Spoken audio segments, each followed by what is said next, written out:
Tá Tem uma gravando. coisa girando, é. É. Aí, agora sim. Agora sim. Ah, beleza, desculpa.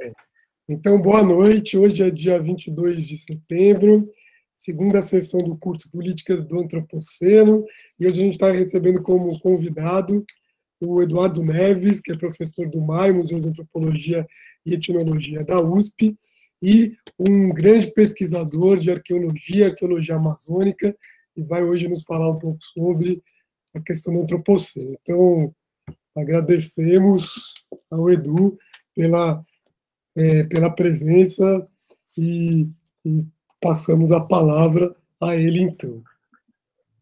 Bom, boa noite, Renato, Karen, né? E boa noite a todas e todos também. É engraçado dar aula assim, né? Porque a gente não consegue ver a reação. Eu vejo algumas pessoas na tela, mas na sala de aula a gente consegue entender melhor o que está acontecendo, né? Mas eu queria, né, agradeço o convite para participar dessa aula. E eu queria dividir, acho que é importante que eu faça, né, falar um pouco de onde eu venho e como é que eu me apresento para participar dessa conversa, né? E vou fazer isso rapidamente, sei lá, uns 5 minutinhos, e depois vou passar a apresentar um estudo de caso que tem a ver com uma discussão baseada nas minhas próprias pesquisas da Amazônia, que recuam a uma temporalidade que chega a mais ou menos 9 mil anos atrás. Uma coisa importante de falar, né, em arqueologia a gente trabalha com esses intervalos de tempo bastante longos, quando a gente pensa no registro histórico, né, que é uma coisa de séculos ou décadas, né. É muito comum em arqueologia que nós falemos em coisas que aconteceram ao longo de milhares de anos, literalmente. E nesse caso aqui eu vou falar um pouco uma história que ela chega até mais ou menos 9 mil anos atrás, mas que mostra o quê? E acho que isso que traz dela a relevância para essa conversa, para a aula de hoje, que na verdade a gente tem evidências, isso eu vou falar da Amazônia, mas isso eu poderia falar de outros lugares, nós poderíamos falar, ou estudar, ou ler sobre outros lugares do planeta também, mas a gente tem boas evidências de que as populações humanas, e no caso aqui da Amazônia, ameríndias, né, indígenas, elas têm exercido um papel de modificação da natureza, digamos assim, para facilitar a nossa conversa, e de criação de paisagens que é milenar, e que deixa as marcas profundas. Eu particularmente trabalho com a hipótese de que a Amazônia não é uma floresta puramente natural, ela é uma floresta que tem na sua constituição uma contribuição indígena muito importante, de modo que quando a gente pensar em políticas públicas, e de fato eu vou mostrar um mapa para vocês, quem segura hoje o desmatamento na área do sul da Amazônia, basicamente são as terras indígenas, também as unidades de conservação. Então tem um papel presente, contemporâneo, que é super importante, mas tem um papel histórico também de constituição desses biomas que é importante também, que a gente tem que entender melhor. Então, de certo modo, assim, a gente poderia pensar, em princípio, que na Amazônia o Antropoceno ele começa, sei lá, se não há 9 mil anos atrás, a gente pode dizer que ele começa a se construir mais uns 6 mil anos atrás. Eu, particularmente, gosto da ideia, a gente vai discutir isso mais para frente, de situar o Antropoceno no passado mais recente, no século XX. Vou tentar explicar minhas razões para isso. Mas também isso não está tão claro para mim ainda. Eu já sou meio volúvel, né, com relação a essa questão. Eu já mudei de opinião algumas vezes e acho que esse debate é uma coisa que está acontecendo ainda. Tudo bem? Está claro? Bom, então, por que a arqueologia para participar dessa conversa? Primeiro, porque a gente trabalha com esse registro histórico de longa duração em arqueologia. Em segundo lugar, porque em arqueologia a gente trabalha também com uma abordagem que tem que ser quase que obrigatoriamente, eu vou usar um termo que talvez não seja o mais adequado aqui, mas só para facilitar a nossa conversa, que tem que ser, de certo modo, transdisciplinar. Quer dizer, isso foi um problema de ansiedade epistemológica durante muitos anos para arqueólogas e arqueólogos. A arqueologia, ela tem, apesar de estar ligada, se a gente olhar na tradição da arqueologia do Novo Mundo, está muito ligada à tradição boasiana, né, do Franz Boas, que coloca a arqueologia dentro de uma área mais ampla de conhecimento, que é a antropologia, com seus 4 campos, né, a antropologia cultural, social, a linguística, a antropologia biológica e a arqueologia também. Né? Essa tradição é muito forte aqui na América do Sul, nas Américas em geral, é a tradição na qual eu me formei. Eu fiz meu doutorado, por exemplo, num departamento de antropologia, né, com foco em arqueologia. Mas assim, o que acontece? Então, eu acho que está claro para nós que a arqueologia ela está dentro, é uma ciência social, né, ela conversa, ela participa, ela produz conhecimento nesse âmbito. Mas os objetos a partir do qual esse processo de produção de conhecimento são constituídos na arqueologia, eles também escapam ao âmbito, né, natural das ciências sociais. A gente trabalha com resto de semente, amostra de solo, resto de osso, de animal, ossos humanos também, e por isso é muito comum que arqueólogas ou arqueólogos tenham a sua formação, por exemplo, em biociências. Eu mesmo fiz história, né? Geografia, geologia e também em ciências sociais. Quer dizer, essa formação que é meio híbrida e ela é meio diversificada, durante muito tempo ela foi um problema, eu acho, para a disciplina, porque os arqueólogos não entendiam direito onde é que eles estavam, né? Como é que eles se situavam nessa discussão, mas acho que isso hoje confere uma espécie de vantagem adaptativa. Você pode ser darwiniano nessa conversa, assim, quer dizer, o mundo selecionou a arqueologia, né? A crise mundial socioambiental meio que selecionou a arqueologia para participar desse debate, já que o nosso objeto de estudo, eles compõem essa matriz, que é um pouco cultural, digamos assim, e um pouco natural também. Eu acho que a gente divide essa ansiedade epistemológica com a geografia também, né? Não sei se tem alguém da geografia assistindo essa aula, mas a geografia nunca sabe se é geografia física, se é geografia humana, fica nessa dúvida, né? A arqueologia tem um pouco essa característica também. Tudo bem? Beleza? Tá. Então eu vou mostrar para vocês agora essa apresentação. Vocês vão ver, vai ter até algumas fotos de coisas arqueológicas, mas vai ter muita foto de paisagem, de árvore e de outras coisas que também compõem esse domínio, né, da conversa que a arqueologia faz. Eu vou só pedir licença aqui para achar minha apresentação e aí eu vou compartilhar, vamos ver se vai funcionar. Obviamente, talvez não funcione logo de cara, né? Deixa eu ver se vai funcionar aqui.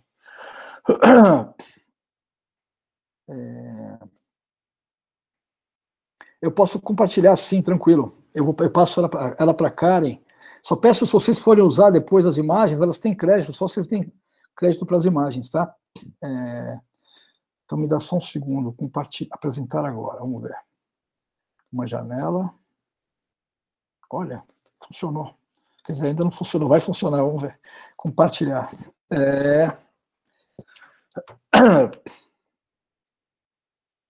Eu não estou vendo nada acontecer. Está carregando. Vocês estão vendo? Sim.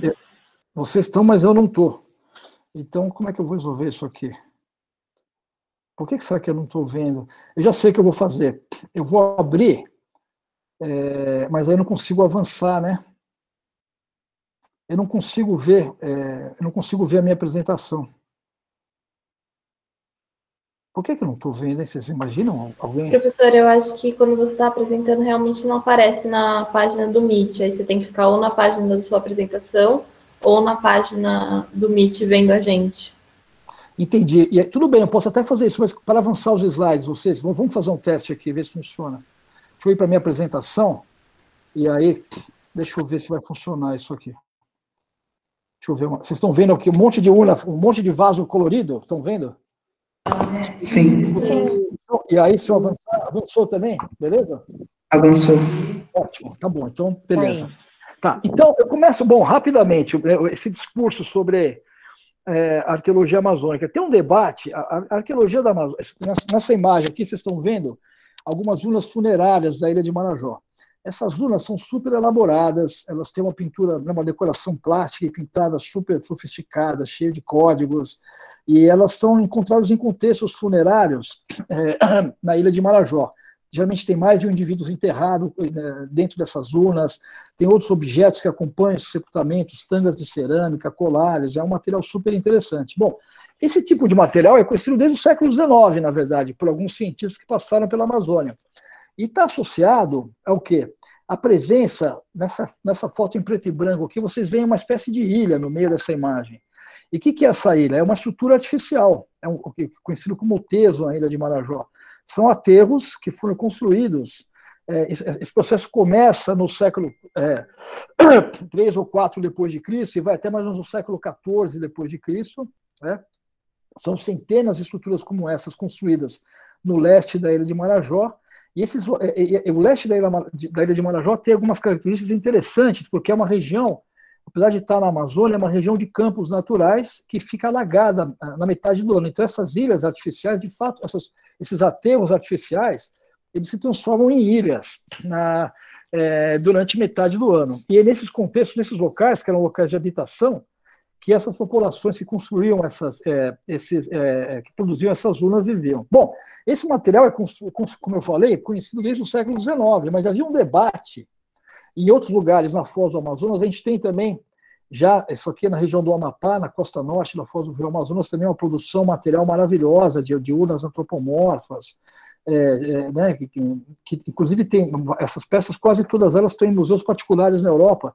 Teve um leilão em 2013, na Sotheby's de Paris, e uma urna marajoara. Essas urnas não são marajoaras, né, mas elas são parecidas com as marajoaras.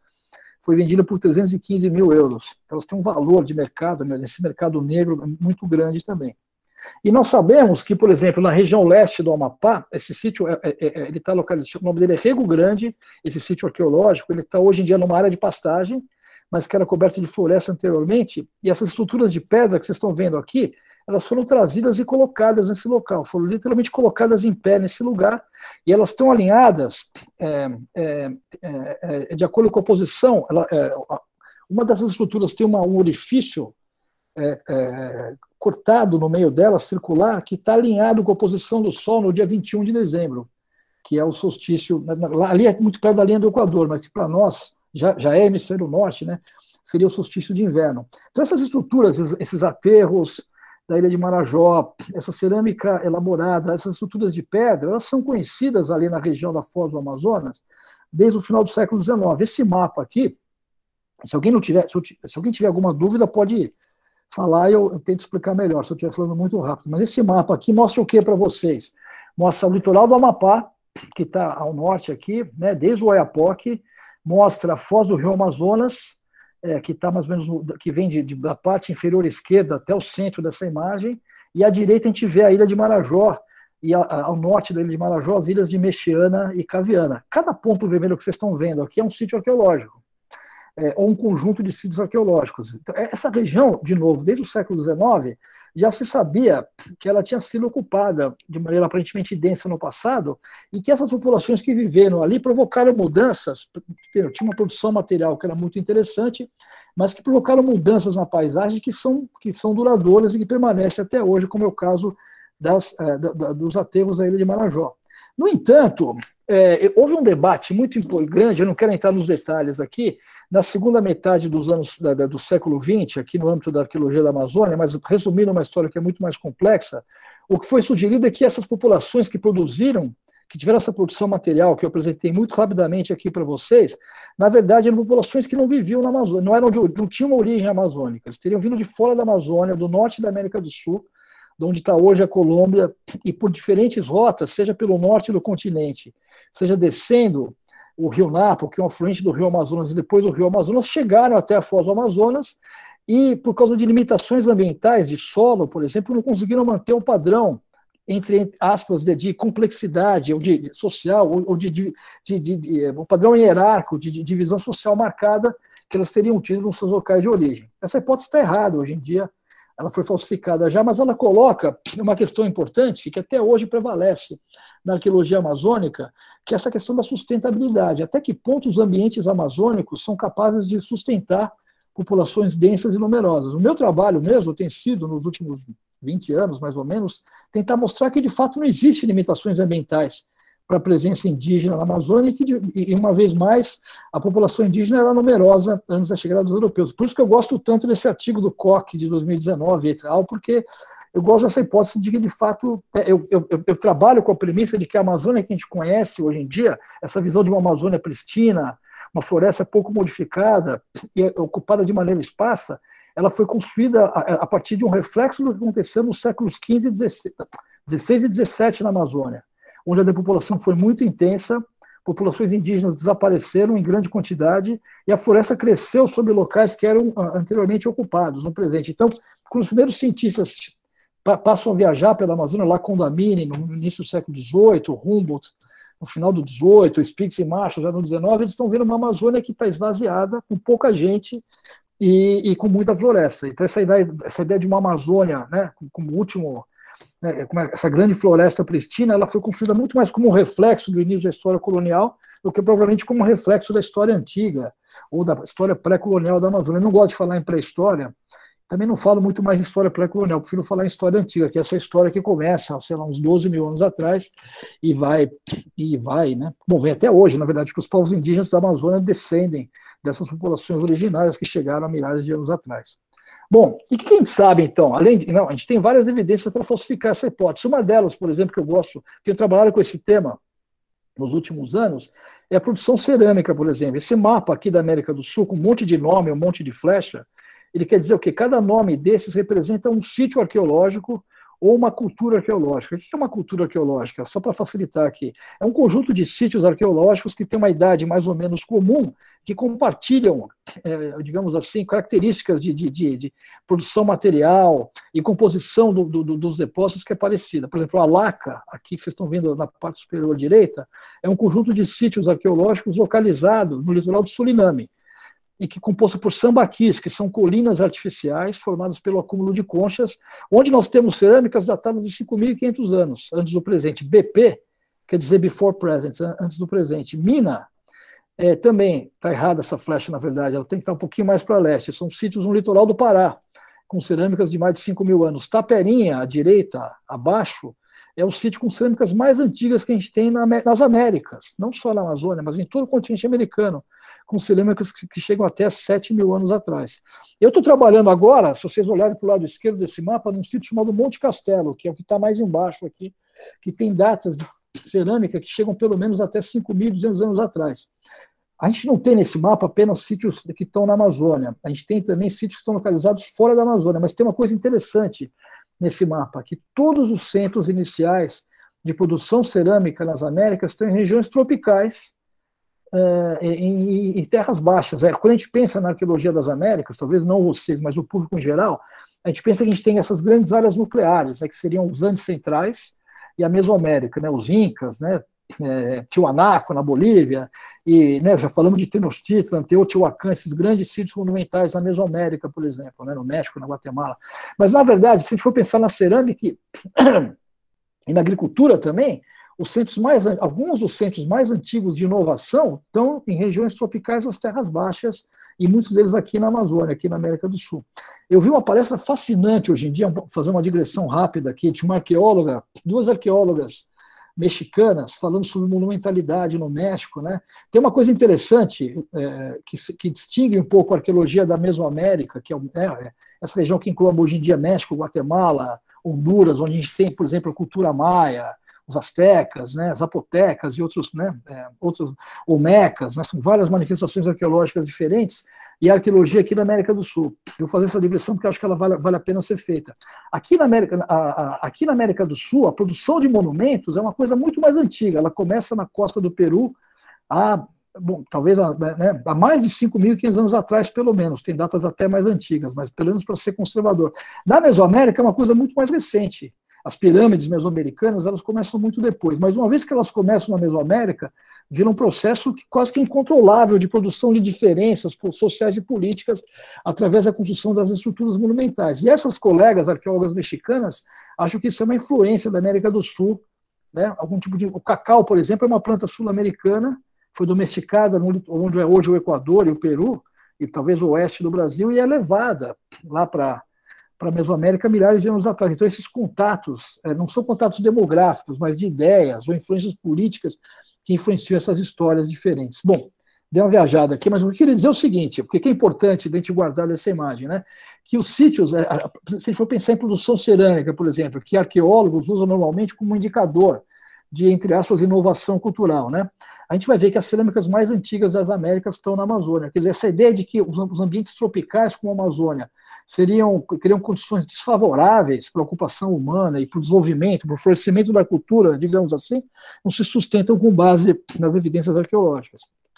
Esse mapa aqui é um mapa muito simples, mas dá uma ideia para você, é legal porque ele é bem colorido, assim, e dá uma ideia um pouco de algumas, de novo, dessas culturas arqueológicas do primeiro e segundo milênios na Amazônia. A gente vê que tem um monte de novo, no que estão baseadas essas culturas. Sítios arqueológicos diferentes, alguns são aterros, outros não são aterros, cerâmicas, produção material diferente também, alguns têm estradas, outros não têm, tem um monte de coisa relacionada. Vou falar mais sobre estrada daqui a pouquinho, mas a gente vê que tem um quadro que é muito embrionário ainda, você vê que está cheio de área em branco aqui, mas que mostra um padrão de diversidade cultural muito grande na Amazônia nos últimos séculos antes da chegada dos europeus.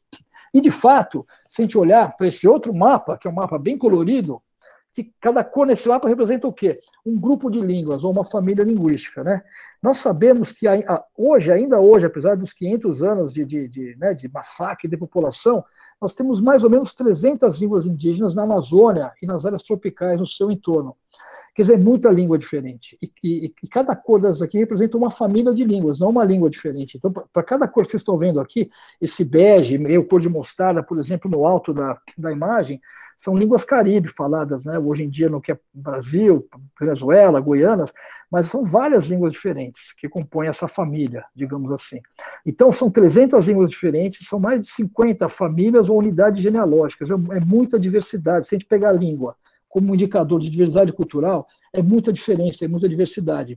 E tem uma coisa maravilhosa no caso da Amazônia, que é o quê? Normalmente, quando a gente tem diversidade cultural, por exemplo, diversidade linguística, né, como é o caso da Melanésia, como é o caso do Cáucaso, ou mesmo de partes da costa oeste, né, na Califórnia, geralmente a gente vai ter o quê? São grandes montanhas ou desertos isolando populações locais. Então, de modo que esse isolamento geográfico vai levar, ao longo dos milênios, a emergência de diferenças linguísticas. Mas aqui na Amazônia a gente não tem nenhuma grande, não existe nenhuma grande barreira geográfica intransponível para os povos indígenas, né? A gente pode dizer, apesar da diversidade biológica imensa e geográfica da Amazônia, do ponto de vista de barreira física, não existe nenhuma grande barreira. Então, esse processo de produção de diferença linguística, a meu ver, não é um processo passivo de isolamento, né? Mas é um processo ativo de construção de diferença e de diversidade, que é uma coisa que a antropologia, e Renato e Karen falam sobre isso muito melhor do que eu, mas tem mostrado que é uma questão fundamental, que define essa maneira de estar no mundo das populações indígenas da Amazônia.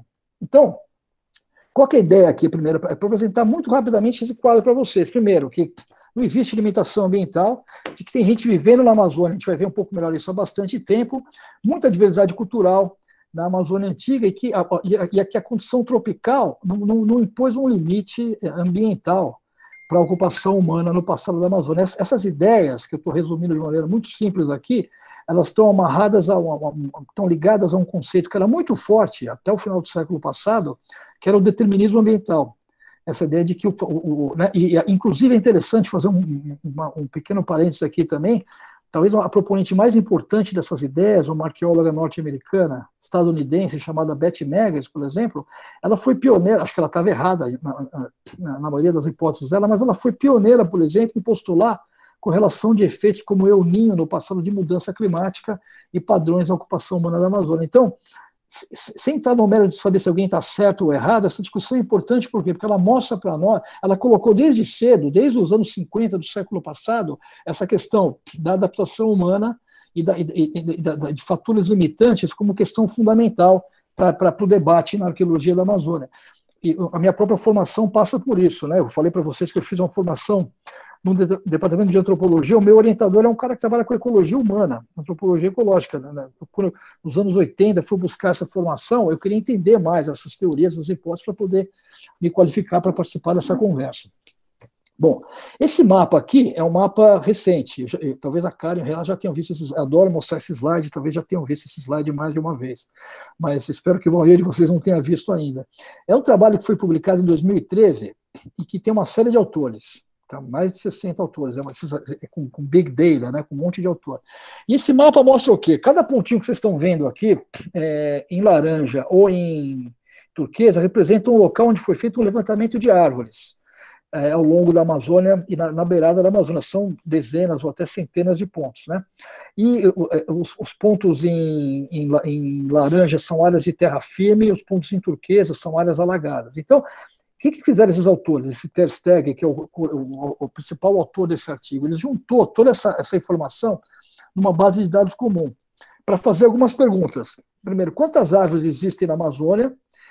E quantas espécies de árvore existem na Amazônia? E as respostas são muito interessantes, a meu ver. Primeiro, a primeira resposta, isso é uma estimativa, né? É óbvio, infelizmente, eu acho que esse número está errado porque a gente destruiu algumas dessas árvores nos últimos 7 anos. Mas em 2013, de acordo com esse estudo, haveria cerca de 390 bilhões de árvores na Amazônia. Muita árvore, como a gente pode se esperar. Bolsonaro já dizia, é muita árvore, gente, tá bom. Né? Bolsonaro diria isso, ele fez aquele discurso horroroso hoje lá na ONU, né, dizendo que tem árvore demais na Amazônia. Dessas 390 bilhões de árvores na Amazônia, elas estão agrupadas em mais ou menos 16 mil espécies. Então é muita árvore e também é muita espécie. Mas aí vem a questão interessante no final, que, de novo, que dialoga totalmente com essa questão da arqueologia e também do antropoceno, na minha opinião. Das 16 mil espécies de árvores na Amazônia, apenas 227 dessas 16 mil espécies, portanto, apenas 1,4%, elas totalizam quase metade de todas as árvores da Amazônia. Quer dizer, tem muita árvore, tem muita espécie, mas existe uma parcela pequena, pouco mais de 1%, menos de 1,5% dessas 16 mil espécies que totalizam quase metade das árvores da Amazônia. E essas espécies são chamadas por esses autores de hiperdominantes. Bom, se a gente olhar para essa lista das 227, tem uma colega, Carolina Leves, que é uma ecóloga, que tem um trabalho muito bacana, e ela pegou ela é coautora desse artigo, e depois ela publicou um outro trabalho em 2017, onde ela pega essas espécies aqui, ela mostra que dessas 227, a maioria delas é de árvores domesticadas ou manejadas pelas populações indígenas e tradicionais da Amazônia ao longo dos séculos, e no presente e no passado também. Isso quer dizer o quê, quando eu olho para uma informação como essa? Que esse dado da hiperdominância e essa correlação entre o fato de a gente ter esse pequeno número de espécies que sejam hiperdominantes e o fato de que uma boa parte dessas 227 espécies hiperdominantes são espécies que são super manejadas e consumidas no presente e foram no passado pelas populações tradicionais, isso mostra o quê para mim? Que esse dado aqui do presente reflete padrões de manejo, consumo dessas árvores que se desenvolveram ao longo de milênios no passado. Não sei se está claro, né? Por exemplo, qual que é a árvore mais comum da Amazônia, de acordo com esse levantamento? É o açaí.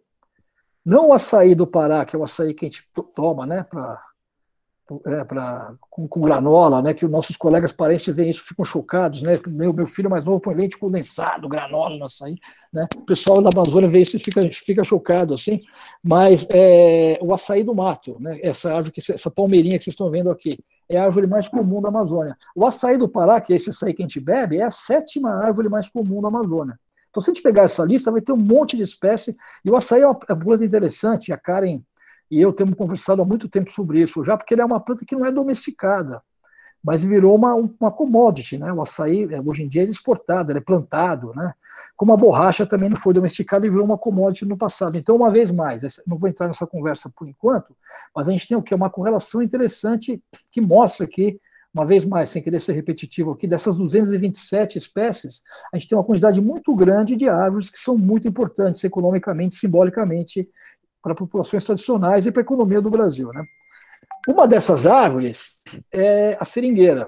Essa foto eu tirei o ano passado, isso foi na beira do rio Mamoré, lá em Rondônia, e é um seringal meio novo aqui. Essas coisinhas finas que vocês estão vendo são seringueiras que foram plantadas, né? Eu não sei qual que é a idade desse seringal, mas ele não é muito antigo. Bom, todo mundo sabe, mais ou menos, a importância que a época da borracha teve para a economia do Brasil e a tragédia que isso foi para as populações indígenas da Amazônia, não só brasileira, mas peruana, né? A gente tem o Roger Casement, né, que foi um enviado especial que demonstrou a barbaridade que era feita contra as populações indígenas e também de seringueiros que vieram, no caso do Brasil, do Nordeste do Brasil, exploração horrorosa de mão de obra, né? Aquilo que o antropólogo Michael Tofsik chamava de economias do terror, né? Então a gente sabe que a época da borracha gerou muita riqueza, mas gerou muita miséria e muita morte aqui lá na Amazônia, estou falando de São Paulo. Mas o que é interessante é que a seringueira também, que essa planta, né, que gerou esse ciclo econômico tão importante, também é uma das 227 espécies hiperdominantes. Bom, isso aqui é algum exemplo, né, para quem não conhece, dessa riqueza que vem, né, do Teatro Amazonas, lá em Manaus, que é maravilhoso, construído com dinheiro da borracha. E o que acontece, se a gente olhar para esse mapa aqui, a gente tem, esses pontos não se referem apenas à seringueira, mas esse mapa mostra para vocês, é um mapa da Amazônia, o mapa vem nesse artigo da Carolina Leves, de 2017, que eu me referi aqui, ela é a primeira autora, né? Mas mostra para nós que tem alguns lugares da Amazônia onde parece que tem uma concentração ainda maior de árvores hiperdominantes e de espécies domesticadas. E uma dessas regiões é o sudoeste da Amazônia, esse SWA.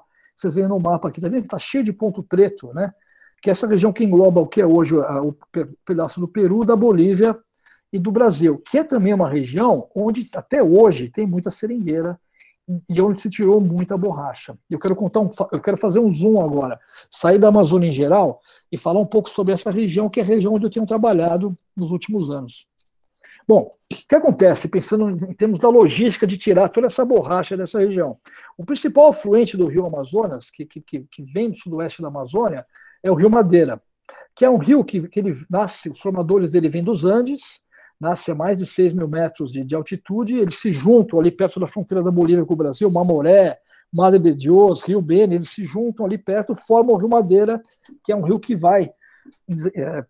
viaja para o noroeste em direção ao rio Amazonas e deságua perto de Manaus. Bom, o rio Madeira é o maior fluente do rio Amazonas, em termos de volume d'água. Tem épocas do ano, em alguns anos, que ele joga mais água no Amazonas do que o próprio Amazonas está trazendo, e o Amazonas já recebeu um monte de rios até chegar no Madeira. Então ele é um rio super... Se ele fosse um rio isolado, ele seria um dos maiores rios do mundo, talvez, né, certamente, entre os 5 maiores rios do mundo. Bom, o que acontece, no entanto, na época da borracha, o transporte, inicialmente não, mas depois de um certo momento, era feito por vapores que chegavam, subiam o rio Madeira até mais ou menos onde está hoje a cidade de Porto Velho, que é a capital de Rondônia, que era também Santo Antônio, né, que é essa vila, que era o final da linha de telégrafo do Marechal Rondon também, construída, né, no início do século XX. Mas depois disso, acima de Porto Velho, o rio Madeira é um rio muito encachoeirado, são 350 quilômetros, onde ele é cortado por várias corredeiras que dificultavam muito a navegação. E isso, né, gerava a morte de um monte de gente, a perda da produção. Isso era uma coisa muito complicada, atravessar essas cachoeiras para chegar na parte superior do rio Madeira, onde está hoje o Brasil, né, mas também a Bolívia e o Peru, e ter acesso a essa borracha toda que vinha de lá, para ser escoada para a Europa e para a América do Norte. Por causa disso, vocês devem saber, né, o Brasil, para usar de um eufemismo aqui, anexou o Acre da Bolívia, né, no início do século XX. Né? Não vai dar para contar essa história direito agora, mas a Bolívia, o que é hoje o Acre, é território boliviano, e isso acabou, os seringueiros, né, é mais ou menos como o Texas foi anexado pelos Estados Unidos. Era mais fácil chegar no Texas a partir da Louisiana do que chegar no Texas a partir da cidade do México. Não estou justificando o que aconteceu, mas mais ou menos a mesma coisa aconteceu no Acre. Mas como resultado da anexação do Acre pelo governo brasileiro, uma compensação que o governo brasileiro teve que fazer foi construir uma estrada de ferro, a estrada de ferro Madeira-Mamoré, que fazia o quê, basicamente? Ela passava ao largo dessas cachoeiras, de maneira que a borracha produzida na Bolívia, por exemplo, ela podia ser carregada nesses trens, escoada em direção à parte do Rio Madeira, abaixo das cachoeiras, e de lá colocada nos vapores e mandada para a Europa e para os Estados Unidos. Bom, nós sabemos que essa é mais uma história de tragédia e fracasso na Amazônia, né? Essa ferrovia, não sei se dá para ler direito aí, meu letreiro está meio estourado na minha tela, o título, mas ela é conhecida como Ferrovia do Diabo, né? A quantidade de pessoas que morreu na construção dessa estrada é imensa, né? Foram várias tentativas, é uma história muito longa e complicada aqui, e hoje em dia essa estrada está abandonada. A estrada de ferro foi abandonada já nos anos 60, eu acho. Nos anos 80 ainda fazia umas viagens curtas perto de Porto Velho, talvez até depois disso, mas hoje em dia ela está totalmente abandonada e as estações construídas são ruínas, né? São esse mundo em ruínas que alguns autores do Antropoceno falam sobre isso. A gente está vivendo, são ruínas do tempo presente, né? Se a gente for pensar que isso tem pouco mais de 100 anos, são coisas muito recentes, né? E algumas dessas ruínas são fantasmagóricas, né? Por exemplo, isso aqui, nós temos uma outra obra faraônica lá em Rondônia hoje em dia, que são as usinas do Rio Madeira, Santo Antônio e Giral, que provocaram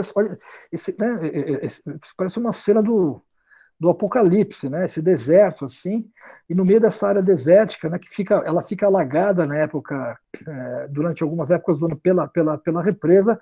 A gente tem os esqueletos que sobraram. Essa ponte, por exemplo, é uma ponte antiga da estrada de ferro Madeira-Mamoré.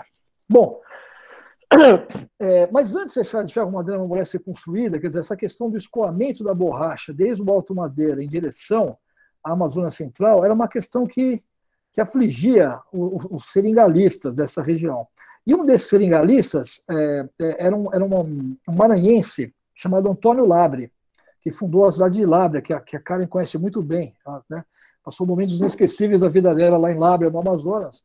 E o Antônio Labre era um senegalista maranhense, que tinha muitos senegais ali no Rio Purus, E ele tentou bolar um esquema, ainda no século XIX, que permitisse a ele e a outros seringalistas tirar essa borracha da Bolívia sem passar pelo Rio Madeira. E qual que era a ideia dele? Era encontrar um caminho por terra que saísse dos formadores do Alto Madeira, já no território boliviano, e passasse por uma área de terra firme, longe dos grandes rios, né, em direção ao noroeste, até chegar ao Rio Purus, onde essa borracha seria carregada e transportada. O Rio Purus é um rio que não tem cachoeiras, é um rio que faz muita curva, é muito meandrante, e também a navegação dele não é fácil no ano inteiro, tem épocas do ano onde é muito difícil, mas de acordo com o esquema que ele tinha pensado, o coronel Labre, ele queria encontrar um caminho de tirar, de novo, evitar essas cachoeiras e fazer um caminho por terra. Ele até pensou em fazer uma estrada de ferro também, conectando o Alto Madeira até os formadores do Alto Purus. E por conta disso, ele financiou do bolso dele uma grande expedição. No século XIX, ele saiu ali do Purus, ele desceu o Rio Purus, foi até o Rio Amazonas, subiu o Rio Madeira, atravessou as cachoeiras, chegou no Alto Madeira, acima das cachoeiras, e tentou encontrar um caminho por terra que conectasse essa região com a região do Alto Purus. E ele publicou, esse é o coronel Antônio Labre, né? Ele publicou essa viagem dele, é um relato que está publicado em inglês e em português. E é um relato maravilhoso. E, assim, eu vou pegar uma parte específica desse relato dele, que é que diz respeito à viagem que ele fez por terra, entre o Alto Madeira e o Alto Purus. E para quem já andou no mato um pouco aqui, ele caminhou com 35 pessoas, durante 20 dias, ele andou 200 quilômetros, do Rio Madre de Dios, que é um rio que está, um grande afluente, um grande formador do Madeira, que está ali na Bolívia, até o Rio Acre, que passa ali pela cidade de Rio Branco. Ele andou durante 20 dias, com 35 pessoas, quer dizer, ele andou muito rápido, 10 km por dia. E quem já andou no mato sabe que com 35 pessoas, montar acampamento, desmontar acampamento, fazer comida para todo mundo, esse ritmo era um ritmo muito rápido de caminhada. Então ele não estava andando pelo mato, né? A gente pode pensar isso. E de fato, se a gente olhar para o relato dele, a gente vai ver o quê? Isso aqui é um trabalho bacana que reconstitui o trecho que ele percorreu. Se a gente olhar para o relato dele, a gente vai ver que ele fala o tempo inteiro do quê? De estradas.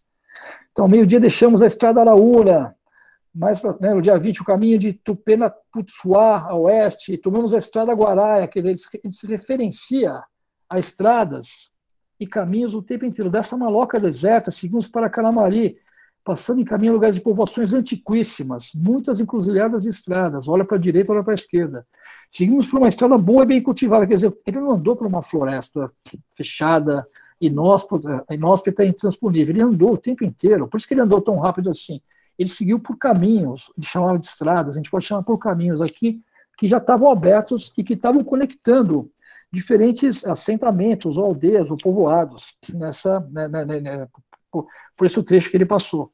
Se a gente olhar para o mapa atual dessa região, a gente vai ver que a parte sul aqui desse mapa mostra o Brasil ao norte e a Bolívia ao sul. Essa parte que corresponde à Bolívia, ela até hoje ainda está majoritariamente hoje coberta por floresta, enquanto que a parte que está no norte, que corresponde ao Brasil, ela já está bem desmatada, que é o leste do Acre ali. O que acontece, no entanto, nessa região desmatada do Brasil, no Amazonas e no Acre? Cada pontinho preto que vocês veem nesse mapa aqui corresponde a um sítio arqueológico que foi identificado nos últimos 30 anos, eu diria para vocês. Então, essa região, que é uma região coberta por uma floresta, né? A gente vê no lado boliviano, a gente conhece os sítios do lado brasileiro, mas imagina que também eles estão presentes do lado boliviano. Essa região toda é uma região que estava coberta por essa floresta, está dotada de sítios arqueológicos. E como é que são esses sítios arqueológicos? São sítios muito interessantes, assim. São sítios formados por estruturas geométricas, círculos, quadrados com valas duplas, né? E imaginem vocês que nós sabemos que esses sítios foram construídos num contexto ambiental de áreas de floresta. Vou pedir só um segundo, por favor.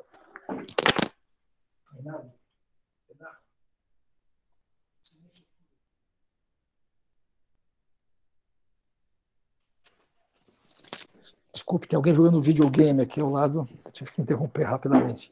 Mas esses sítios, então, são formados por essas estruturas geométricas que a gente está vendo aqui, que nós sabemos que foram construídas, vou falar mais sobre isso daqui a pouquinho, no contexto de floresta. Imagina construir um círculo, são valas profundas, no meio da mata, de uma capoeira, né? E são centenas de sítios como esses, que são conhecidos como geoglifos, né? alguns deles com formas bastante sofisticadas, né, uma vez, né, são formas concêntricas, paralelas, e com essas linhas radiais que saem deles, que, a meu ver, são estradas. Vou falar sobre isso daqui a pouquinho. Nós sabemos que esses sítios, esses geoglifos, ou esses sítios, né, essas estruturas geométricas, eles são presentes no Acre. Esse mapa mostra a concentração deles no Acre, mas a gente sabe hoje em dia que eles chegam até o Alto Xingu, que é a direita desse mapa aqui. Por que a gente tem áreas descontínuas aqui? Basicamente porque esses locais são os locais onde foram feitos levantamentos. Então, onde não tem sítio nesse mapa, eu diria que é uma boa premissa a gente trabalhar com a ideia de que eles não estão lá porque eles não foram mapeados ainda, né? Se vocês olharem aqui em Rondônia, por exemplo, tem uma linha meio diagonal que vai de leste para oeste. Essa linha corresponde à BR... como é que é o nome dessa BR? É uma BR que corta o sul de Rondônia. Eu trabalho ali, deveria saber agora, que ela vai de Presidente Médici até Costa Marques. Esses sítios que estão aqui, foram identificados ao longo dessa rodovia. Então, a gente sabe desses sítios no Acre, eles são melhor conhecidos ali, mas eles estão presentes numa área maior ainda no sul da Amazônia. Bom, o que acontece? Em 2014, 2013, eu fui chamado pelo Instituto de Patrimônio Histórico e Artístico Nacional para trabalhar num desses sítios. Se vocês olharem para esse mapa, para essa imagem aqui, uma imagem aérea, vocês vão ver que tem uma série de montículos que estão dispostos ao redor de uma área central. Essa área central não é contínua, esses montículos não têm uma distribuição contínua, né? Eles foram destruídos, os que estão mais à direita aqui foram destruídos pelo fazendeiro. Hoje em dia essa área está desmatada, mas era uma área de floresta até a década de 70. E se vocês olharem para essa imagem, vocês vão ver do lado inferior esquerdo dela que tem uma torre de linha de transmissão que está do lado de uma linha, de uma linha que sai desse conjunto de montículos e vai, né, para a diagonal em direção à parte inferior esquerda dessa imagem. Bom, por que a gente foi chamado para trabalhar ali pelo Ministério Público, na verdade, através do IPHAN? Porque os arqueólogos que fizeram o levantamento preventivo dessa área, para ver se havia sítios arqueológicos ou não, autorizaram a colocação dessa torre nesse lugar, porque para eles esse caminho não era um caminho indígena, era um caminho de colônia, era uma coisa recente, que não havia nenhum problema. E aí isso criou um problema, uma discussão dentro do pessoal do patrimônio histórico. A gente foi chamado para fazer trabalho de campo ali, a gente fez um sítio escola, uma escavação em 2014, depois voltamos em 2018, e a gente demonstrou que essas estradas são antigas, elas têm idade desse sítio, elas foram construídas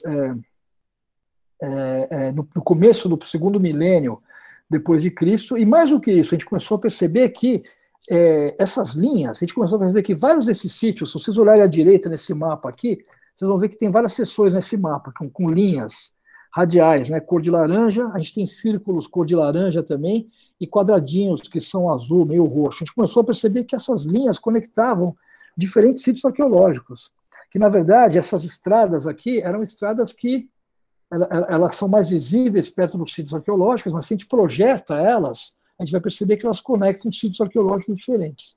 O que é interessante, isso aqui não sei se dá para ver direito, se faz sentido para vocês. À esquerda a gente tem o mapa com a localização de alguns desses sítios, e à direita a gente tem várias dessas estruturas circulares radiais, onde a gente tem os montículos e as linhas que saem radialmente desses montículos. A gente percebeu que tem uma rede de caminhos, isso é muito hipotético, a gente está trabalhando com isso agora, conectando esses diferentes sítios arqueológicos. Então a gente não pode pensar na ocupação dessa região apenas a partir dos sítios, mas a partir dessa rede de caminhos, essas antigas redes de caminhos que conectavam esses sítios. Bom, o que eu acho? Isso a gente está tentando trabalhar. Eu imagino que o Coronel Labre viajou por esses caminhos também, já que alguns desses sítios datam do século XVIII, século XIX, século XVII depois de Cristo. Eles começam há 2.500 anos atrás e vai mudando essa ocupação, né? Mas chegam até um pouco antes da época da borracha. Então eu imagino que essa rede de caminhos que o Coronel Labre utilizou, de certo modo, é parecida, ou era mesmo, ou tinha a mesma estrutura, ou dividia espaço com essa rede de caminhos arqueológicos que a gente está mapeando nessa região também. Isso mostra o quê? Que existe uma, vou chamar de pegada, entre aspas, aqui, uma marca da ocupação humana indígena nessa região que nos restringe apenas aos locais de ocupação, mas também esses caminhos, essas redes de caminhos que conectavam esses sítios. Bom, tem uma colega, que a Karen e o Renato conhecem, que é uma colega minha do Maia, Jennifer Watney, que é uma jovem pesquisadora da FAPESP, tem uma bolsa. Ela fez doutorado dela ali. E o trabalho da Jennifer é muito bacana. O que ela fez, a Jennifer? Ela é uma arqueobotânica, ela trabalha com restos de plantas, microvestígios de plantas. Ela não trabalhou dentro dos sítios arqueológicos, ela queria entender qual que era o impacto paisagístico da ocupação desses locais. Então ela abriu escavações fora de sítios arqueológicos, a 1,5 km, 3 km de distância, a 5 km de distância, acho que até 7,5, não me lembro direito agora, mas ela abriu escavações fora dos sítios, ela não queria encontrar material arqueológico nenhum, cerâmica, nada disso, ela queria encontrar vestígios de carvão e microvestígios de plantas que ela pudesse datar e associar à ocupação desses sítios para entender qual que foi o impacto na paisagem no processo de ocupação desses lugares. E o que ela percebeu? Uma coisa muito bacana, uma aparente substituição de matas de bambu, que são as matas, entre aspas, naturais ali daquela região, por matas de palmeira durante as ocupações associadas às estruturas de terra. Quer dizer, isso é uma coisa muito bacana, porque ela percebeu o quê? Que a gente teve um processo de substituição de um tipo de floresta por outro tipo de floresta, um tipo de floresta composta majoritariamente por matas de bambu, por outro tipo de floresta composta por matas de palmeiras. E para manter essas florestas abertas, essas florestas de palmeira funcionando, digamos assim, ela encontrou evidência do uso controlado e manejado do fogo, totalmente diferente do padrão de uso de fogo que a gente vê hoje em dia. Essa ideia da Jennifer é bacana, essa hipótese é bacana por quê? Porque ela mostra uma coisa que é quase subversível, eu diria, para nós hoje em dia, que é a substituição de um tipo de floresta por outro tipo de floresta. Quando a gente pensa em ocupar floresta hoje, a gente pensa em destruir floresta para plantar capim, para plantar soja ou milho, né? E nesse caso a gente vê um processo diferente, que é a ideia de trocar um tipo de floresta por outro tipo de floresta. Bom, e se a gente olhar de novo para o Coronel Labra, a gente vai ver o quê? No relato dele, a floresta povoada de palmeiras, né? As margens do Madeira, na parte encachoeirada, há muita seringa, cacau e castanha. Há cacau silvestres, muita castanha e cumaru, né? Embaixo aqui. Os terrenos atravessados, em parte, eram várzeas cobertas de florestas vastas e, em parte, terra firme de frondoso castanhal. Quer dizer, de novo, ele não sondou pelos caminhos, mas ele está vendo um monte de planta, e essas árvores são elas pertencem a essa categoria de hiperdominantes que estão compondo a paisagem dos locais pelos quais ele passou nessa viagem dele. Então, bom, esses sítios estão sendo destruídos agora também. A ideia de passar a boiada do ministro Salles está funcionando já no Acre. A gente teve um sítio que foi destruído mais ou menos um mês atrás pelo presidente do Sindicato Rural, da Associação dos Produtores Rurais, lá do Acre. Então, o que a gente percebe, eu acho? Vou sair aqui desse exemplo e voltar um pouco para a Amazônia, vou tentar chegar, né, devagarinho nessa conversa sobre o antropoceno. A gente tem um processo, então, claro, ao meu ver, que tem que ser melhor demonstrado, melhor entendido, mas assim, onde a gente tem olhado com um pouco mais de cuidado, a gente percebe na Amazônia que a gente tem esse processo de construção de paisagem pelos povos indígenas. Isso é compatível com essa ideia de que a Amazônia é um grande centro de agrobiodiversidade, né? A gente sabe que as relações que as populações indígenas estabelecem com as plantas, o trabalho da Karen mostra isso para nós, da Joana Cabral, da Ana Gabriela Murim, de Lima, né, da Fabiana Maísa, né, geralmente são antropólogas que têm feito isso e mostrado de maneira muito interessante, mas que a gente tem relações, que as relações que as populações tradicionais estabelecem, as mulheres com as plantas, é uma relação de incorporação dessas plantas, né, nessa dimensão da vida social.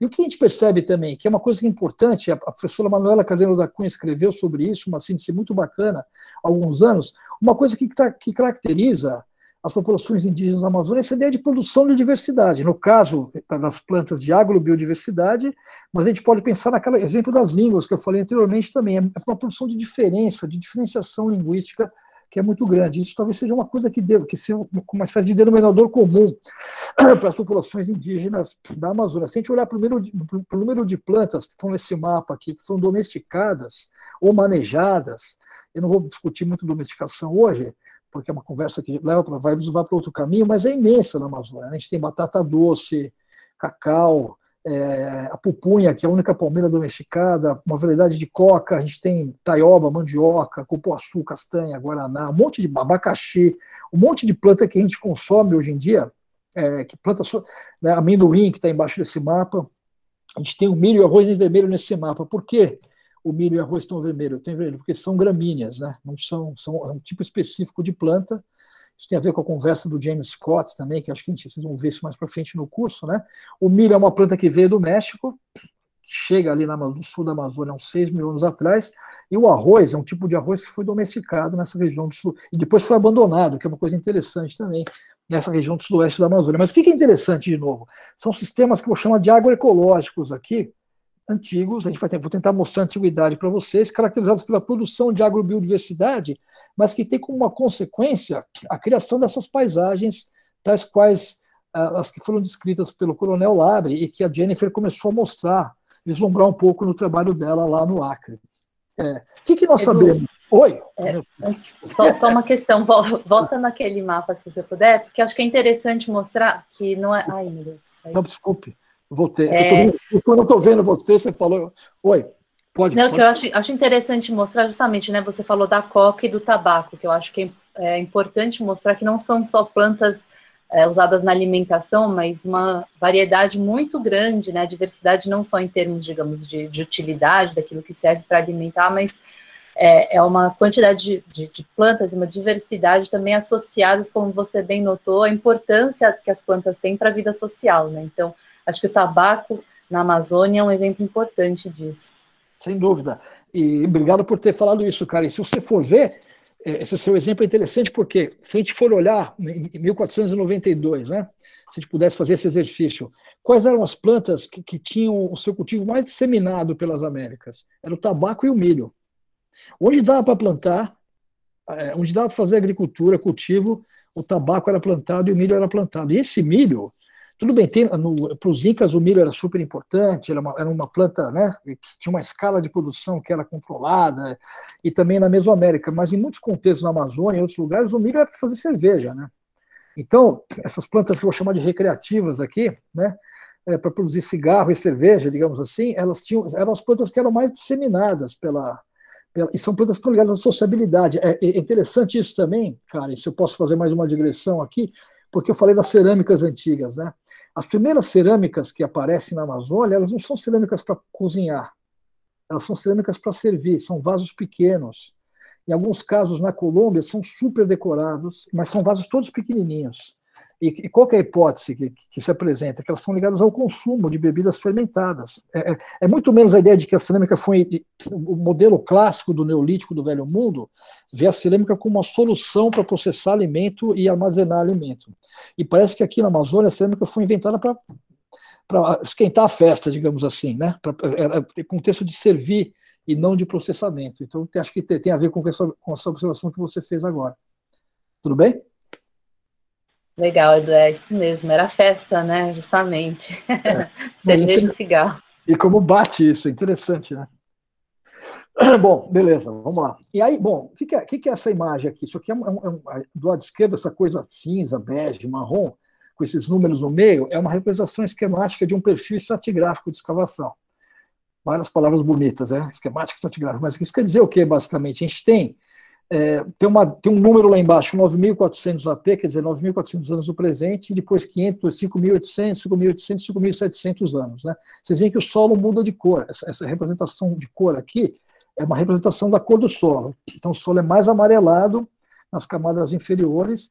A gente vai ver uma imagem daqui a pouquinho. E ele fica mais escuro nas camadas superiores. Esse solo escuro é o que a gente chama de terra preta de índio, que são solos que foram formados pela atividade humana no passado. Lembra que eu falei no começo que, para os autores dos anos 40 e 50, o solo seria um fator limitante para a ocupação humana, solos pouco férteis na Amazônia?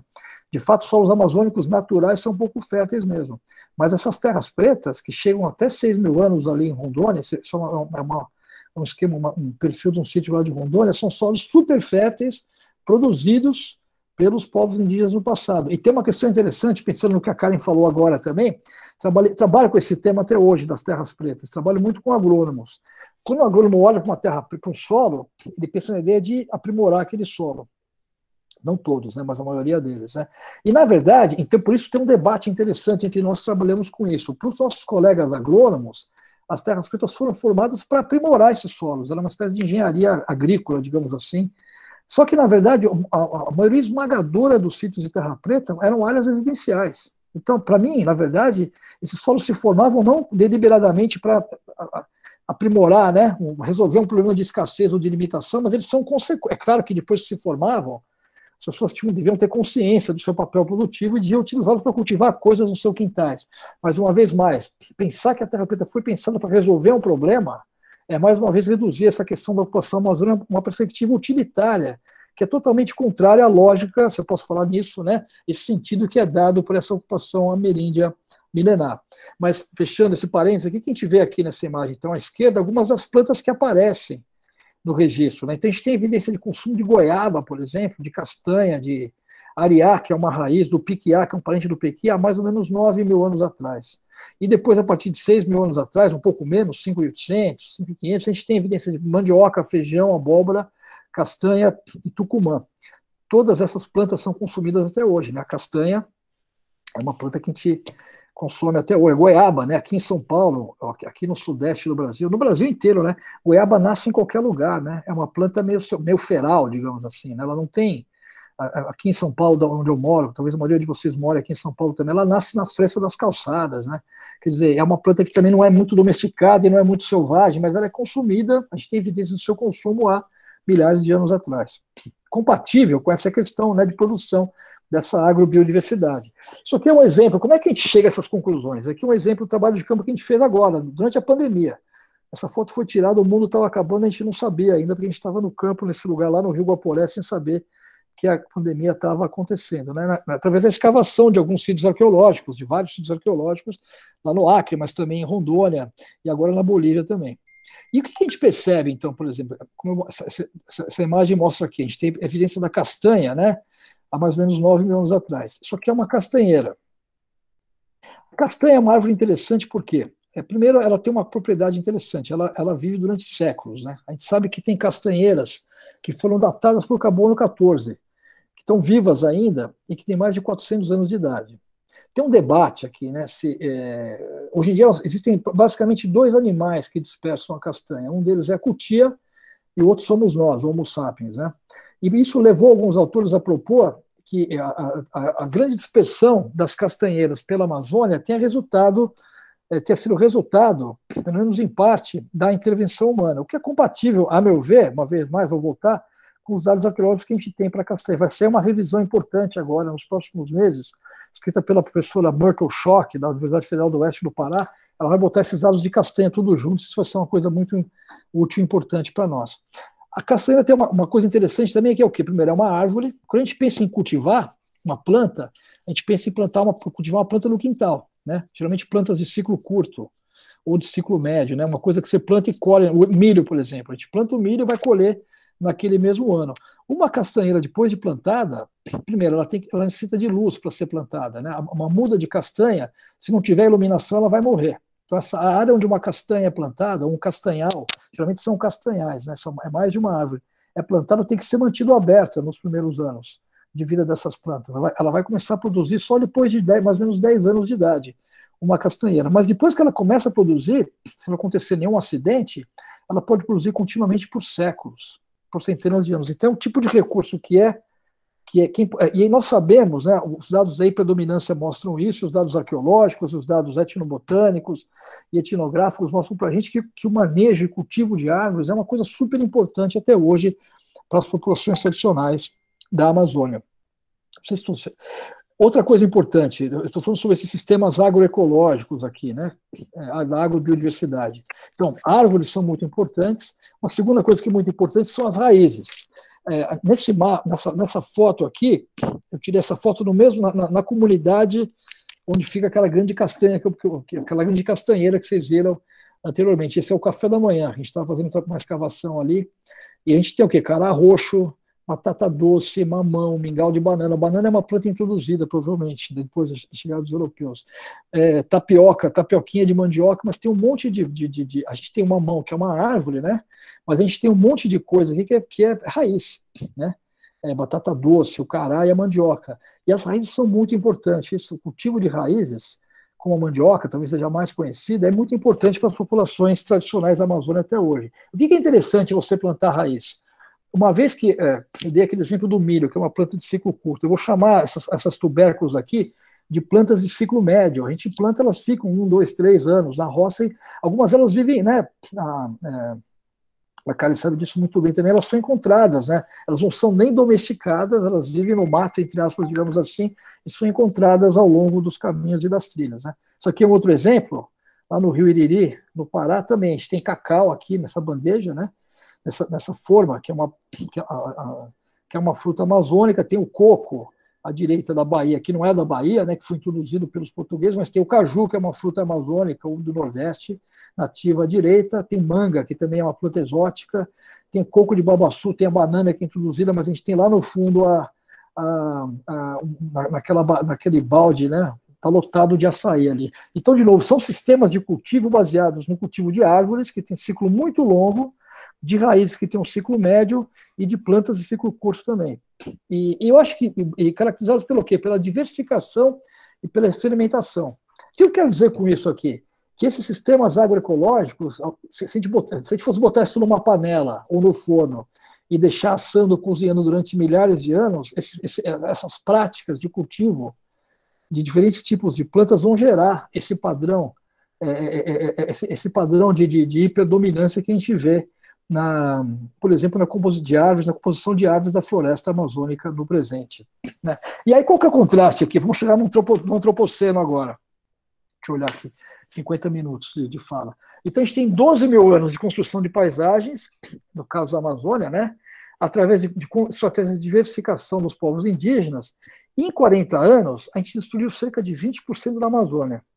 E desse total, o doutor Tasso Azevedo, que é um engenheiro florestal, né, que foi a pessoa que criou o Serviço Florestal Brasileiro durante os governos do Lula, quando a Marina Silva era ministra do Meio Ambiente, né, ele tem esse dado, é um dado assustador, impressionante. Quer dizer, a gente destruiu 20% da Amazônia, em geral, da plana Amazônia, né, e no caso da Amazônia brasileira, na parte que nos cabe, 85% dessa área destruída está degradada hoje. Isso não gerou riqueza, gerou uma riqueza de curto prazo, gerou violência, gerou uma série de problemas. Quer dizer, é um tipo de uso que é totalmente irracional, que não faz sentido e é totalmente oposto a essa lógica, essa metáfora de cozinhar devagar na panela, né? Essa lógica milenar de construção de paisagens através das estratégias de diversificação. Então, a gente está vendo acontecer isso agora. Esse mapa, que é o mapa de 2017, mostra esse quadro um pouco para a gente. Vocês veem em verde aí, são terras, verde escuro, né? São terras indígenas. E o que vocês veem em verde claro são unidades de conservação.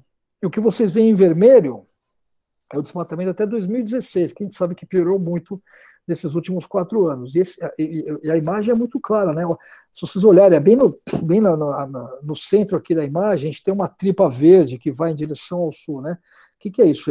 É o Parque Indígena do Xingu, que basicamente está cercado hoje em dia por áreas de fazenda de soja, de gado, de milho, e vocês devem ter visto as imagens horrorosas dos incêndios que estão ocorrendo dentro do Parque do Xingu, que tem tanta coisa horrorosa acontecendo agora que a gente não consegue nem, a gente perde um pouco o foco no horror, né? Se vocês olharem à esquerda aqui, nesse mesmo mapa, a gente vê lá em Rondônia, né?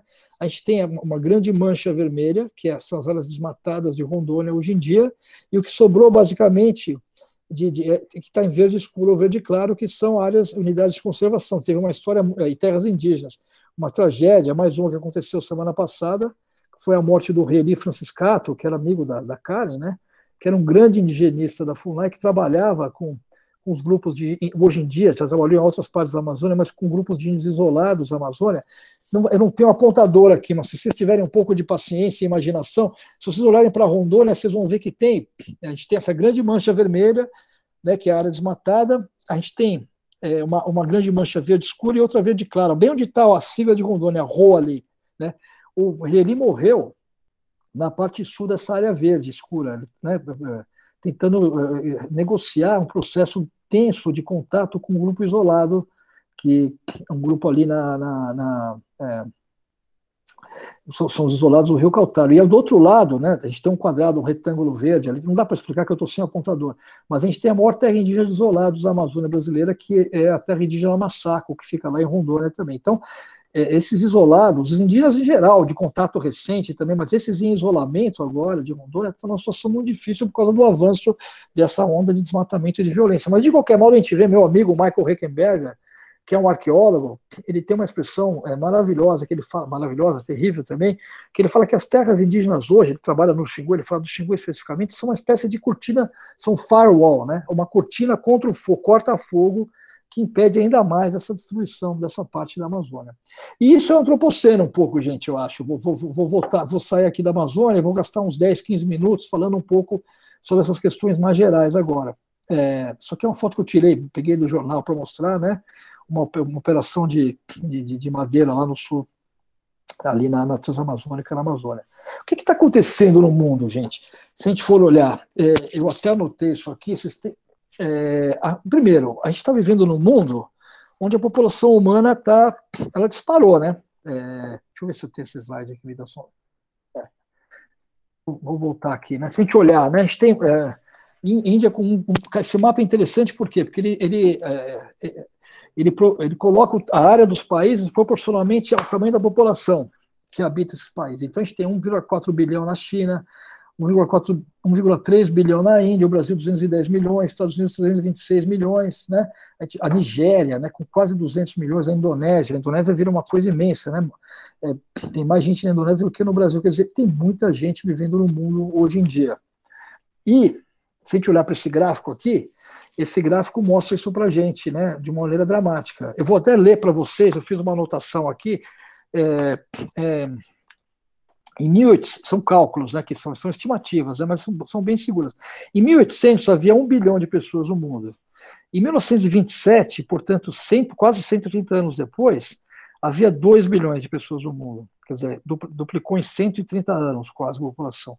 Em 1960, portanto, 33 anos depois, já passou para 3 bilhões de pessoas no mundo. Em 1974, 14 anos depois, então, primeiro a gente levou 120 anos, 130 anos mais ou menos, para duplicar, depois 33 anos, depois de 60 até 74, 14 anos, 4 bilhões.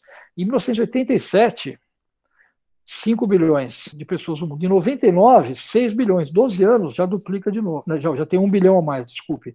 2011, 12 anos depois, mais 1 bilhão. E agora a gente está em 2020, a estimativa que eu tenho é 7,8 bilhões de pessoas no mundo. Quer dizer, a população disparou nesse século passado, basicamente, né? Isso tem a ver com o quê? Basicamente duas coisas, eu acho. Primeiro, a questão, avanços na medicina, né? Antibióticos, penicilina, né? Essas coisas todas, e depois a Revolução Verde. Eu não estou entrando no mérito se isso é bom ou ruim, mas isso, esses avanços entre aspas, são avanços, né? A gente não pode negar. Eles têm como consequência o quê? Essa disparada no crescimento da população, e a previsão para o final do século é talvez de 10 bilhões de pessoas. Quer dizer, tem muito, né, a população do mundo explodiu nos últimos anos. Isso se reflete em coisas como a gente está vendo na Amazônia hoje em dia também. E aí o que acontece? Isso tem a ver com o quê? E por isso que eu gosto de pensar. Então, assim, só para organizar um pouco as ideias, para a gente não perder um pouco essa discussão, o fio da meada, eu quero construir uma espécie de contraste aqui, talvez até um pouco forçado, mas que talvez nos ajude a organizar a nossa conversa. E esse contraste é entre o quê? É reconhecer que as populações humanas, eu acho que o que eu falei da Amazônia aqui para vocês vale para qualquer lugar do mundo. A gente tem um processo lento que começa há pelo menos 10 mil anos atrás de construção de paisagem. E ele é visível ao longo de todo o planeta. Por isso que alguns autores propõem que, na verdade, a gente o que nós chamamos de antropoceno, esse processo radical de mudança que a gente vê hoje em dia, é uma coisa que é muito antiga, que é milenária, que alguns autores propõem até que a gente não se fale nem em Holoceno, que é essa época que começa há mais ou menos 10 mil anos atrás, mas que o antropoceno começou há 10 mil anos atrás. Mas acho que o exemplo amazônico mostra o que para nós? Que são processos totalmente diferentes. Uma coisa é a gente incorporar e entender que seres humanos modificam e criam, né? Criam nichos culturais, criam paisagens, modificam o meio ambiente. Isso é uma coisa que é humana e certamente vai até além de 10 mil anos atrás. Mas o que está acontecendo agora acontece numa escala e tem uma força por trás que é totalmente diferente. E acho que o caso amazônico é interessante para nós porque ele ele mostra, é quase didático o contraste que ele mostra entre construção por um lado, que eu acho, e destruição por outro. Então, por isso que eu gosto, apesar de aceitar a ideia e ser, né, entender por que colegas arqueólogos falam, olha, o antropoceno começou há 10 mil anos atrás, eu acho que são coisas totalmente diferentes que estão em jogo aqui. E se essa discussão é política e também científica, acho que a gente tem que ser mais preciso nessas definições. Então, por exemplo, se a gente olhar para essa... Eu não consigo olhar direito para a barra da escala aqui, porque tem uma coisa, bem no meio, uma mensagem aqui, mas se a gente olhar para esses valores, por exemplo, consumo de energia global, a gente percebe o quê? Que o carvão, ainda, né, hoje em dia, 2019, né, que a produção de carvão, a maior parte da energia que a gente consome, da matriz energética, vem do carvão. E o carvão e óleo que está em cima, né, e o gás também, o gás polui um pouco menos, né, mas carvão e óleo são grandes, o consumo dessas ações de energia está ligado diretamente à produção de gases de efeito estufa. Então, o que acontece? O aquecimento, se a gente pensar no aquecimento global, por exemplo, existe uma correlação muito forte entre o uso desse tipo de combustível fóssil e a emissão de gases de efeito estufa. Imaginem vocês, esse carvão e esse óleo estão enterrados no fundo da Terra há centenas de milhões de anos. O que a gente tem feito nas últimas décadas? A gente tem tirado essas coisas do fundo da Terra, esse carbono que está armazenado no fundo da Terra e tem jogado ele literalmente para o espaço, para a atmosfera, provocando, como autores como Chakrabarty fala aqui, uma mudança de escala, né? Que a gente consegue, o efeito desse processo tem como consequência uma alteração dos ciclos cósmicos que orientam a vida, né? Que orientam não, mas que regularam, digamos assim, a vida do planeta ao longo dos últimos, desde sempre, na verdade. Vamos falar mais sobre isso daqui a pouquinho. Se vocês lêem o James Lovelock, por exemplo, que fala sobre Gaia, né? Ele é um defensor da usina da energia nuclear, por exemplo, que de fato é o tipo de energia que menos polui, se a gente for pensar. Mas assim, os problemas, eu acho que para discutir isso a gente tem que estar aberto, né? A gente tem que fazer uma discussão bem franca e bem aberta. Todo mundo sabe dos problemas imensos que tem o uso da energia nuclear. Eu morro de medo, né? Se as barragens de Mariana arrebentaram, né? Morro de medo do que pode acontecer lá em Angra dos Reis também. Mas do ponto de vista técnico, em termos de poluição, de emissão de gás de efeito estufa, a energia nuclear ela tem um efeito muito pequeno. O problema é que a meia-vida do urânio é 700 milhões de anos, mais ou menos. Quer dizer, isso vai ficar para sempre no planeta. Agora, se a gente olha, então, quer dizer, muito carvão, né, muito sendo consumido, muito óleo sendo consumido, mas esse consumo é desigual. Por isso que alguns autores falam capitaloceno, por exemplo, que é uma ideia interessante. Eu sou simpático, eu acho que não funciona, mas eu gosto dessa questão, porque é um pouco identificar quem consome mais. Quem consome mais energia no mundo, geralmente, né, são os países do norte global. A gente tem a Arábia Saudita ali, né, nesse mapa, com os Estados Unidos, Canadá, Europa, né, quer dizer, Noruega. Existe uma distribuição desigual nesse consumo, tem muito menos vermelho nesse mapa na África e na América Latina e partes da Ásia do que a gente tem, por exemplo, na Europa e nos Estados Unidos, em linhas gerais, digamos assim. Essa imagem, para mim, é uma imagem maravilhosa, que ela resume um pouco isso. E quem chamou essa atenção disso para mim foi uma colega minha, antropóloga indiana, que falou uma vez para mim, a gente estava numa reunião, ela falou assim, olha, a região de Nova York, se vocês olharem para esse mapa aqui, onde está ali os Estados Unidos, a região de Nova York e Boston, isso aqui é uma composição de imagens do planeta Terra à noite, com as luzes acesas. E esse mapa ele é fascinante porque ele mostra claramente os desequilíbrios e desigualdades, que é de 2011 essa imagem, então ela está um pouco antiga, mas acho que ela tem um valor heurístico ainda. E ela mostra claramente os desequilíbrios e desigualdades que a gente vê, por exemplo, no padrão de consumo de energia no nosso planeta, né?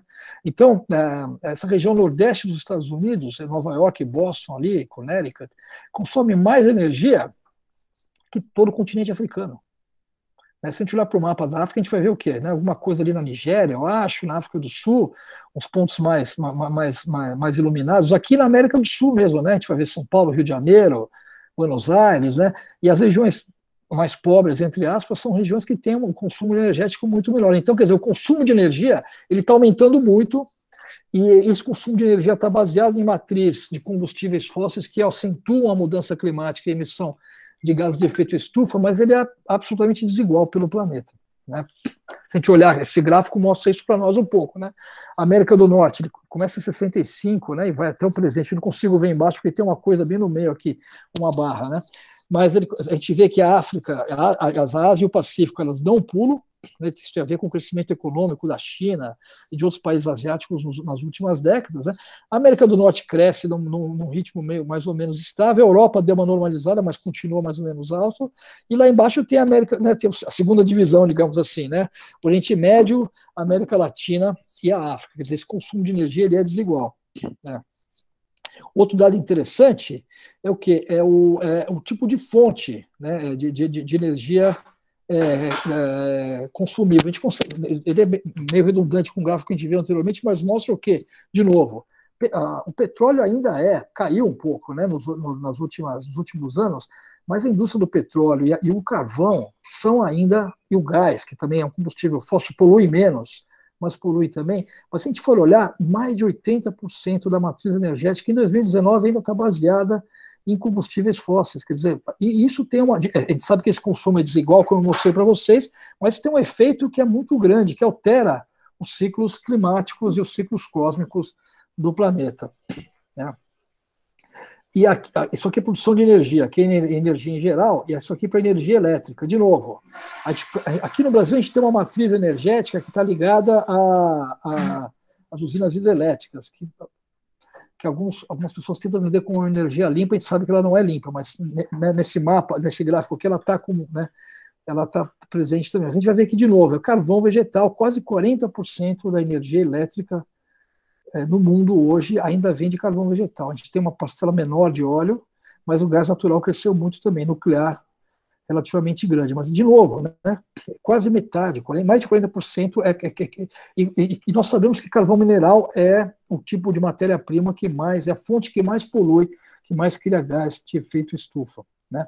Isso aqui mostra, né, nesse mapa aqui, o Brasil está mais ou menos bem na imagem, né? A gente está em verde escuro, quer dizer que a gente tem uma dependência maior energias renováveis, mas por quê? Porque a nossa matriz energética, eu não lembro desse número de cor agora, mas uma boa parte dela tem a ver com a produção de energia elétrica a partir de usinas hidrelétricas. Mas nós sabemos, quem trabalha na Amazônia, sabe, primeiro, está ficando cada vez mais claro que essa matriz não é uma matriz limpa, porque a gente tem uma emissão muito grande de gases de efeito estufa também a partir desses grandes reservatórios da Amazônia, porque tem muita matéria orgânica, né? Se vocês já viram imagens, já conhecem, essas usinas da Amazônia, tem muita árvore que fica ali, né? O pessoal alaga as áreas, não dá para derrubar todas as árvores. E tem muito material orgânico em decomposição. E esse material orgânico ele é liberado.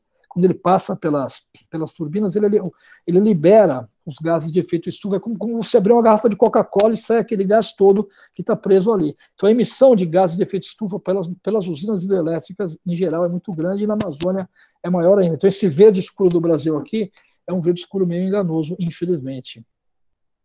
E aqui esse gráfico é interessante também. Qual que é a pegada de carbono, né, per capita? Quer dizer, se a gente olhar para as economias mais importantes do mundo, quem que emite per capita mais gases de efeito estufa? De novo, Estados Unidos, Canadá, Coreia do Sul, Rússia, o Brasil está também. Tá lá. Mas, de novo, são geralmente os países grandes, os países mais ricos, né? Nesse caso, sai dos países ricos de qualquer modo, né? Mas a gente tem esse valor muito alto de produção de gás de efeito estufa.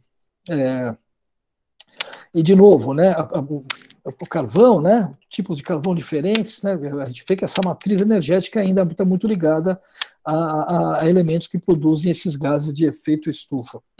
E aí, eu acho que eu estou acabando aqui, as temperaturas globais, né, se a gente olhar, esse gráfico não está muito claro aqui, ele está meio... Mas se a gente olhar as temperaturas mais altas registradas no planeta, desde que se tem registro de temperatura, e pelo que eu sei, esses registros mais precisos chegam, pode ser que isso tenha mudado nos últimos tempos, né? Mas até onde eu sabia, até 700 mil anos atrás. Então, na verdade, não é muito. Se a gente pensar que o planeta tem 4 bilhões e meio de anos, mas é bastante tempo, 700 mil anos, dá para ter uma boa ideia, né?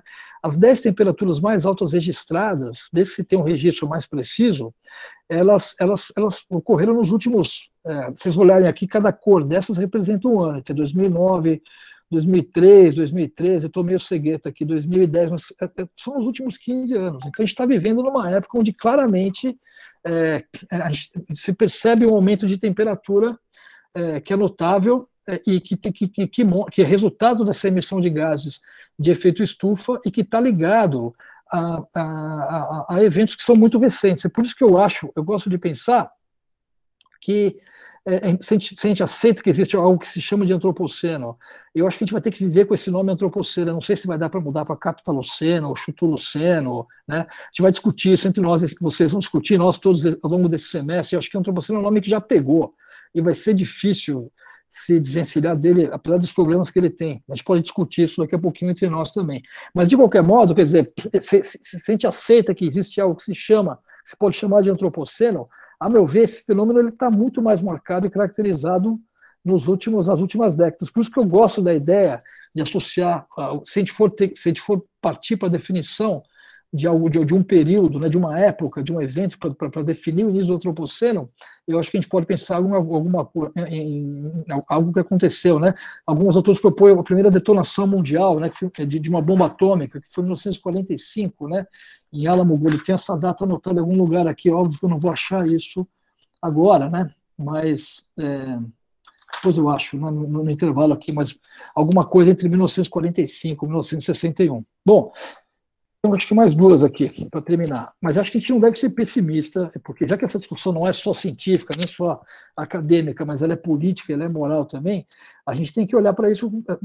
Qual que é a grande contradição dessa conversa? Né? Se a gente assume que, e acho que o Chakrabarty tenta explorar isso no texto dele também, se a gente assume que existe esse colapso de escalas, né, entre essa escala cósmica natural e a escala humana, e que, de fato, isso traz para nós uma nova responsabilidade e uma espécie de novo antropocentrismo, entre aspas, digamos assim. Não sei se Karen e Renato vão concordar comigo, já que a antropologia está caminhando para um outro lado, é uma coisa que se liberte do humano, mas, ao mesmo tempo, existe um caminho inverso aqui que essa discussão coloca para nós, que é assumir essa responsabilidade da nossa espécie, entre aspas, nessa conversa. A gente tem que pensar em algumas coisas para resolver, para sair desse dilema no qual a gente se colocou, que não vai ser fácil, mas acho que não é impossível. Isso aqui é o relatório da biodiversidade e serviços ecossistêmicos que a ONU organizou, que foi publicado, acho que no ano retrasado, no final do ano passado.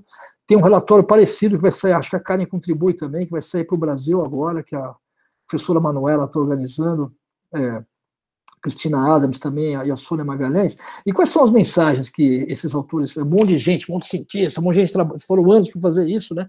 Um dos autores, inclusive, é um antropólogo brasileiro, Eduardo Brondizio. E quais são as mensagens que eles colocam para a gente? 4, né? Que, na verdade, a primeira, que a natureza e as contribuições vitais que ela faz para as populações humanas, e que inclui a biodiversidade e as funções, os serviços ecossistêmicos, estão deteriorando muito rapidamente pelo mundo. Esse relatório percebe isso. É uma coisa a gente achar que está acontecendo isso, outra coisa é quantificar e formalizar isso. B, as forças, né, os drivers, as forças que diretas e indiretas de mudança se aceleraram nos últimos 50 anos. Por isso que eu também gosto dessa ideia de um antropoceno começando mais recentemente. Né? E C, se a gente continuar do jeito que as coisas estão agora, os objetivos para conservar e continuar usando a natureza de uma maneira sustentável e atingir essa sustentabilidade não vão ser atingidos em 2030, e mesmo depois. Quer dizer, a gente tem que mudar radicalmente o nosso estilo de vida. E D, né, aí vem aquela coisa poliana, né, esperançosa, que a natureza pode ser conservada, restaurada e usada de uma maneira sustentável. Mas para fazer isso a gente tem que mudar, né, através de esforços concentrados e urgentes que ensejem essas mudanças de transformação. E aqui vem a última imagem, eu acho que, de novo, é um sumário que vem desse... É um outro relatório produzido também pela ONU, saiu esse ano, que é esse Global Diversity Outlook, né, número 5, e mostra o que esse gráfico? Ele é colorido, ele é arco-íris, ele é meio hippie, assim, mas ele é colorido e dá um pouco de esperança para a gente também. Né? Ele mostra o quê? A gente tem do lado, essa coisa que está caindo, essa linha que está caindo do lado esquerdo, é uma projeção da perda de biodiversidade. Então, a projeção, vamos esquecer essas coisas coloridas. Se a gente não fizer nada, a biodiversidade vai despencar. Né? E uma coisa que caracteriza a época que a gente vive hoje são as extinções mesmo. Nossas gerações estão sendo testemunhas de extinções em massa que têm ocorrido nas últimas décadas. Se a gente não fizer nada, a biodiversidade vai despencar. E aí essas coisas coloridas aqui são as coisas que a gente pode fazer para evitar que esse processo ocorra, né? Então, em verde lá embaixo é conservação e restauração, né? Em azul claro, é ação radical, que tem a ver com mudança climática.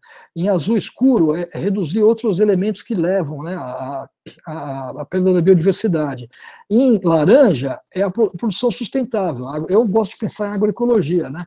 E em vermelho, é a redução do consumo. Então, essas coisas parecem simples, elas são super complicadas. Eu não sei até que ponto elas são execuíveis, acho que a gente tem que acreditar e tem que ter algum horizonte, mas se a gente conseguir fazer essas coisas, talvez a gente consiga reverter essa curva, que é uma curva que despenca para a direita, e jogar de novo para cima, e recuperar um pouco, e atenuar ou mitigar esse processo de perda de biodiversidade.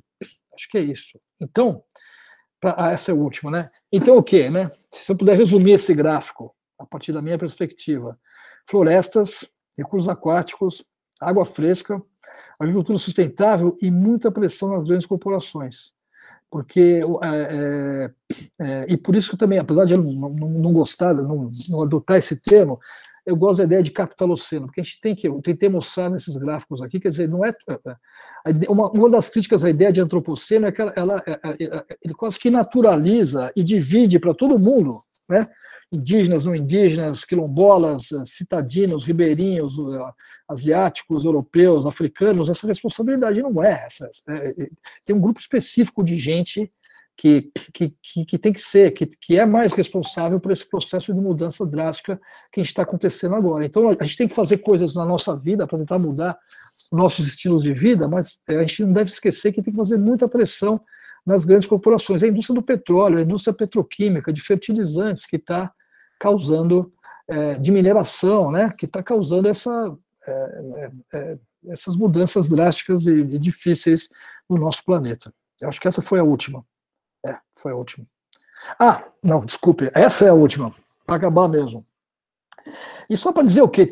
Eu acho que assim, tem um conceito, acho que a arqueologia nunca fez uma grande contribuição conceitual para a ciência em geral e para as humanidades. Não tem nenhuma grande ideia, nenhuma grande hipótese que vem da arqueologia, que saiu da arqueologia e iluminou, mas nenhuma grande linha teórica, né, que saiu da arqueologia e que influenciou outras áreas do conhecimento. Mas tem uma ideia que eu gosto muito, que vem da arqueologia soviética dos anos 30, que foi formulada de maneira interessante por um grande arqueólogo francês, chamado André Leroy-Gourhan, que já morreu há alguns anos, que é a ideia de cadeia operatória. E o que ele fala? Tem um antropólogo, tem um texto muito famoso do Igor Kopitov, que é A Vida Social das Coisas, não sei se o Renato Icari deve saber desse nome, né? The Social Life of Things, eu acho, naquele livro do Appadurai. Tem um texto muito bacana do Kopitov, que era um antropólogo que trabalhava na África, que trabalha com essa ideia de vida social dos objetos, ou cadeia operatória. A ideia do Leroy-Gourhan, ela vem desde os anos 60, e quando ele propôs essa ideia de cadeia operatória, ele pensava no quê? Ele trabalhava com o Paleolítico da Europa, então ele olhava para objetos de pedra lascada. Na época que ele trabalhava, a discussão, a classificação desses objetos era muito tipológica, assim, alguém escrevia, né, um objeto, e ele tentou trazer uma abordagem que é muito mais interessante, que é utilizada hoje em dia, que era uma abordagem tecnológica, não olhar tanto para a forma dos objetos, das lascas ou dos objetos prontos, mas entender qual que era o ciclo de produção, a cadeia operatória ligada à produção daqueles objetos. Isso revolucionou a pré-história da Europa. E qual que é a ideia interessante da cadeia operatória? Que eu acho que é uma coisa que a arqueologia incorpora e que acho que a gente deve incorporar nas nossas vidas também. É pensar no ciclo de vida das coisas que a gente consome. Né? Cada objeto que a gente consome, né? Cada potinho de plástico, né? Nós que trabalhamos com populações tradicionais, a gente sabe o valor que tem, às vezes, né? Uma lata um galão de combustível, uma coisa de plástico que é usada, reciclada, remendada, né? E a gente pega, às vezes, vai na padaria, compra uma caixinha de, sei lá, um docinho, come e joga fora aquilo. Tudo bem reciclar, mas reciclar tem um custo energético muito grande também. Então, acho que se tem uma contribuição interessante que a arqueologia pode fazer é através do conceito de cadeia operatória, tentar entender qual a história de vida dos objetos que a gente consome e que a gente descarta, e que vão deixar uma marca, né, estratigráfica no nosso planeta. Agora eu acabei, não. Deixa eu... Beleza? Super obrigado, Eduardo. Então, muito legal. São 9h25. Será que a gente faz um intervalinho e aí vem com com perguntas e tal? Como que você está? Eu preciso fazer uma pausa técnica. Não, acho que aí está todo mundo lá. Então, ó, vamos 15 minutos, a gente volta, no máximo, né? Só para... Tá bom. Beleza. Valeu, gente. Legal. Até daqui a pouco. Até daqui